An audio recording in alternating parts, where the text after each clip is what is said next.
Hipi sa mga barangay tanod sa barangay Tangke Talisay, gipusil patay samtang tricycle driver nga misway pagbabag sa suspect gipusil patay usab. Si Chona Garion adunay live report. Chona? Yes, Bob, ikaduha na kining tanod sa barangay Tangke ang gipusil patay sa nakamotorsiklong mamumuno. Dinhi sa Sitio Salvador, Barangay Tangke, gipusil patay si Nonilito Gaviola Abay alias Doriel, 46 anyos. Giingong kauban pa ang biktima sa iyang asawa ni adtong higayuna sa dihang giduol kini sa mamumuno ug nangutana sa iyang pangalan. Pagkahuman, gipusil ang biktima at tubangan mismo diha sa iyang panimay. Gitabangan pa siya og pusil sa laing mamumuno.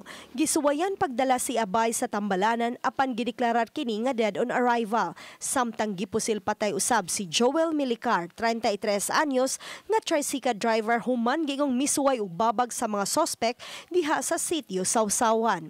Nagtanong-tanong din ako doon, so possible na itong tricycle driver parang came to the rescue siguro of Abay. Parang baka part din to ng security niya, parang hinarangan yung gunman. Nasayran nga nakadawat na og death threat si Abay. Ang iyang trabaho isip tanod may gitutukan karong anggulo sa kapulisan nga rason sa nahitabong krimen. Marami na talaga sila na-receive ng mga death threats, not only in line with his job as a chief tanod, meron pang yung sa lupa.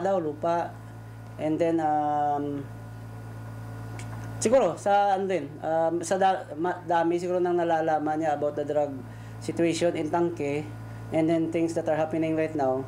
Si Abay unom na katuig nga nahimong chief tanod sa barangay Tangke. Gani gihulagway siya sa kanhi kapitan ug karon barangay administrator nga si Perla Cabanis nga kugihan sa trabaho uban sa iyang pamunuan. Nag-goal sad mi kay since magyud sa iyang pagdawat anang katungdananan bisag kuan kaayo. Risko, kapoy, natanan ang kuan, aktibo gito siya. Ang mga kauban ining tanod o mga opisyal sa barangay Tangke nakurat og naguol sa nahitabo. Gani pipila ka mga tanod na hadlok na sa ilang seguridad gumikan sa nadangatan ni Abay. Kuyawan ko ana, kay usam sa go nga mo uban-uban niya usahay. Kuyawan ko kay delikado nga. Basin niya ako na sa sunod ba inana.